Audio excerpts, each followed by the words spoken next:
Сайн байцгаана уу? Энэ бол 2010 оны Нед Симэх киноны товчлол юм. Онд сурлагатай томоотой хүү хэрхэн аажмаар гудамжны соёл, нийгмийн мөргөлдөөн, харгислал хүчирхийллээр дүүрэн ертөнц рүү татагтан орж байгааг та бүхэн эндээс харах болно. Киноны үйл явдал 1972 онд Шотландын Глазго хотод бага сургуулийн төгслийн баяраар эхэлнэ. Гол дүр болох Джон Макгил сургуулийнхаа гадаа Канта гэдэг очтод танхаа хүүтэд таах бөгөөд нөгөөх нь дунд сургуульд ороход нь түүнийг зодож дарамтлан гэж зөвдүүлдэг. Гэхдээ эрэхт нь нагц эгч нь Америк дахь амьдралын тухай ярьж тэнд л хүү тэрээр сэтгүүлч болох мөрөөдлөө биелүүлж чадна хэмээн зоригч болно.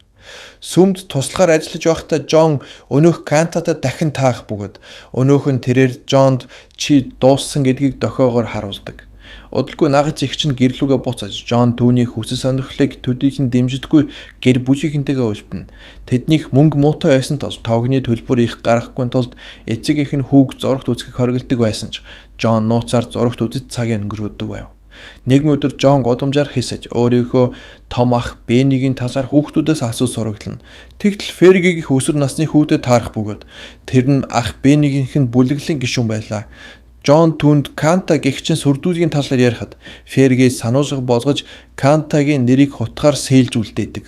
Оройн Бенни Ферги хоёр Кантаг хэвтэрт ортлон зодоод Джонд харуулахаар гэрийнхэн цонхны гадаа авчирч нүдэн дээр нь хүүгд оромжилж хашраадаг. Шинэ сургуульд ороход нь захирал нь Джоныг хамгийн муу сурвалжтай хүүхдүүдийн ангид хаваарилчихна.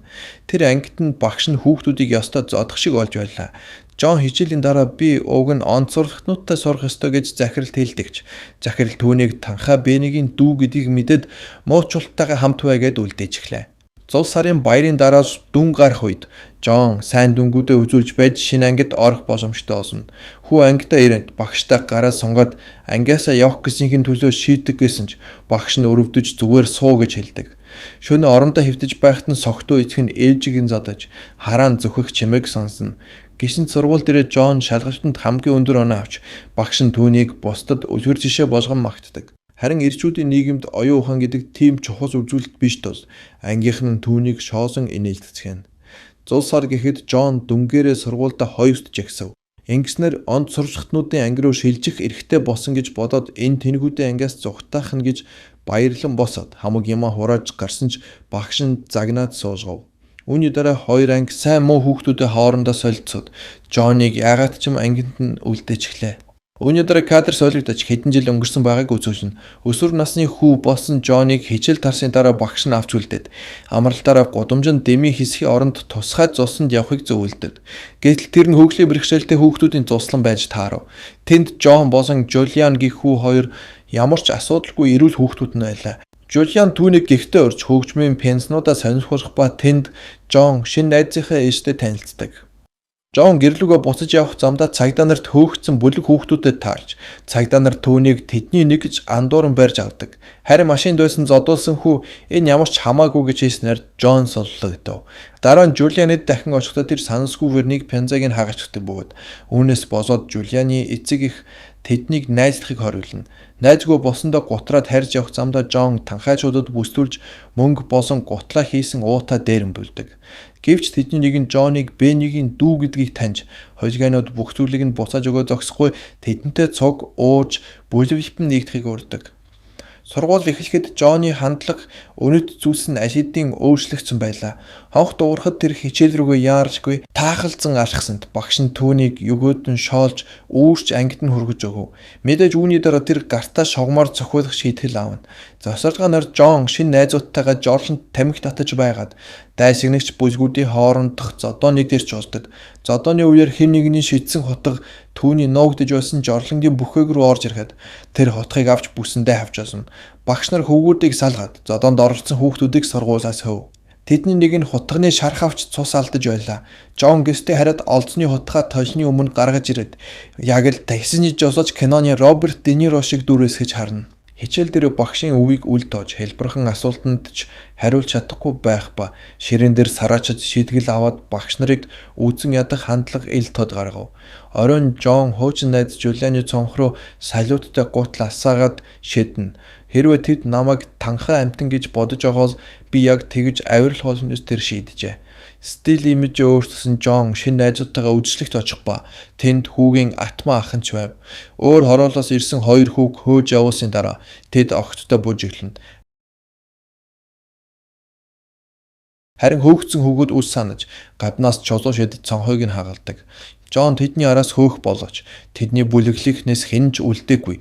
Түүнийг хамгаалах хүн байхгүй байгааг ойлгоно.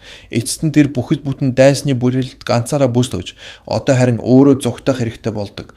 Жон арайхийн нэг айлд орж нуугдж ам гаргаж тэр айлын хүн өөрийг нь хөөж байсан дайснуудын нэг нь байлаа.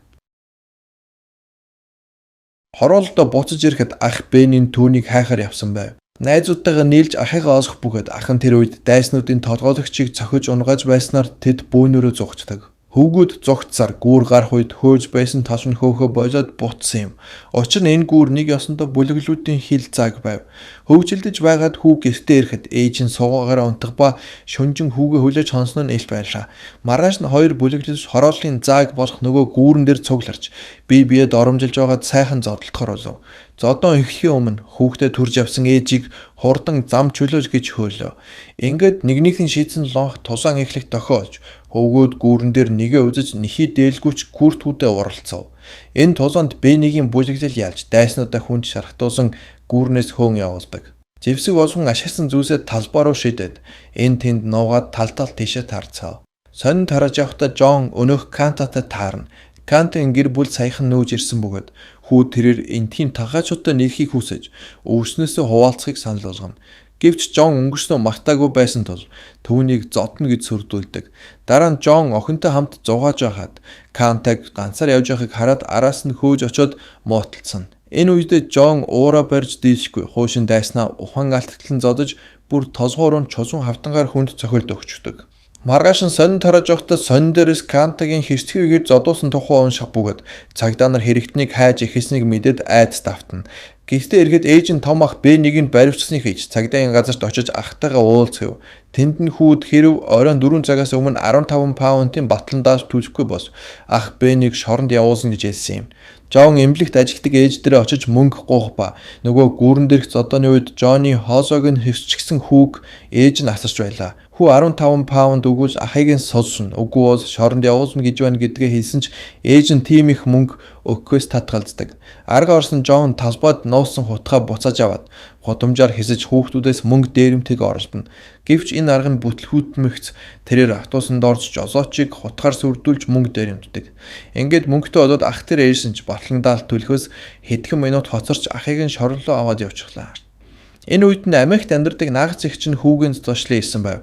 Жон дээрэмцэн мөнгөө ээждээ өгөөд хаалга онгоолохоор очтол дайсны бүлэглийнхэн гихтэн дайсч орж ирдэг. Гэвч Жон хотго бойрон тэднийг хөөж явуулж гэр бүлээ хамгаална.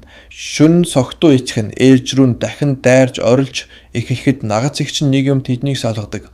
Хүү энэ үед шатан дээр суугаад аавыгаа харж байсан бөгөөд кадр солигдоход дүүн чихээ дараад дуудуулж байв. Жон өөрөө барь чадалгүй хайруулын тавгаар ичинхээ толгоороо зогсолтгүй дийсэж аавыгаа цусан тутгана. Үүнийг харсан ээж нь хүүгээс айж түүнийг гэрээсээ хөөдөг. Орон гэргүй болсон Жон гудамжинд цагдаа руу шил шидэж танхаарна. Гэвч хүүгүүдийг хэр осоосоо байгааг харсан цагдаа өгдөөгүй тэндээс зугтав. Найзууд энэ үед Жонд буруу гэдгийг нь хэлж ийм бодлогогүй үйлдэлүүд нь бүлэглэлд сайн зүйл агшихгүй гэв. Жон энэ үед ахлагчийг ална гэж сүрдүүлээд өөрөө тоглоомын талбайгаас явлаа. Тэрээр дээвэр дээр хоног төөрүүлэхээр гайхаад бүлэглэлийнхнийг нь цагдаа нар хөөх боловч барьж чадахгүй гаргана. Жон орцоор хэсэж айлын үүдэнд үлдээсэн муурны хоол сүү зэргийг хусгаж гутлаачгчийг нь авч дээр нь ундна. Өглөө нь тэр талбай дээр явж байгаад бүлэглэлийн андуутайгаа таахад нөгөө хэд нь зориудаар хүүг хараагүй мэт явцгаалаа. Жаахан яваад байшингийн хан дээр өөрийг нь доромжсон бичиг байхыг харсан ч нэг их тоосонгүй. Ахин нэг шөнийг дээвэр дээр өнгөрүүлээд дараа өдөр нь автобусанд сууж яваад ихийд сургуулийн хоёр сорогчийг өдөж танхаарав. Нөгөө хоёр нь танхай хүүг тоолгүй автобусаас буутгасан юм. Хүү тэдний араас явж байгаад автобусны жолоочид харагтаад нөгөөх нь түүнийг таньж өмнө нь намайг дээрэмцэх хүү энэ байна гэж цагдаа дуудана. Жон автобусны арын цонхоор өсөрч арайхийн цагдаагаа нараас зогтдог. Хүүгийн хоног дөөрүүлжсэн дээвэрлүү гардаг хаалгыг төгцөнд бол тэр очих газаргүй болно. Ингээд хоногч газаргүй болсон хүү архины хамааралтай хүмүүсийн цугтларалт дээр очиж үзлээ. Үүний дараа цавуу үнэрлэж мансуурсан Жон гудамжаар тэнүүчилж Христийн хөшөөний дор суугаад түүнтэй ярилцсан. Хөшөөнөөс бууж ирээд өөрт нь хамт дайснуудын зодохыг Христээс хүсгэд дээрээс нь хадааснууд унаж Христ гараад илхэн бууж ирж түүнийг тэврэх мэт болоод гэнэт зодтолж эхэлнэ. Магадгүй энэ нь хулгай бүү хийгсэн сургаалыг зөвчсөнийг шийтгэл байв. Хариуд нь Жон Христийн хавиг руу хотгосон. Мэдээж энэ бүхэн зүгээр л мансуурлын үр дүн байлаа. Өглөө нь мансуураад ухаангүй хитвжсэн Жоныг эцэг нь олдод. Түүний нүүр эдгрээд арай дээр болжээ. Аав нь түүнийг одоо гэртээ харь. Ээж нь санаа зовж байгаа гэж хэлв. Хүүгийн ээж нагц эгч хоёр сургуулийн захирал дээр дагууж ашиггүйгээд.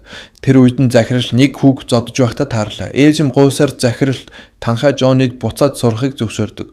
Удалгүй ах Бенийн суллагдсан гихтээ ирж нэг шөнө хоноод маргааш нь улс орныг орхин явж амьдралаа бодож шинэ хүн болно гэж хэлв. Хүү өглөөс ирээд ахынхаа гуталцуу хоёрыг орон дээрээс нь олж харснаа нь өнгөрсөн гин тэнэг залуу насны бэлэг тэмдэг шиг харагдаж байлаа. Даваа гарагт Жоныг сургууль дээр нь хамгийн бүтлгүй муу хүүхдүүдтэй ангид оруулсан. Тэнд хүүгийн бүлэглэлийн найз нь байх бөгөөд Жоныг хараад баярлав.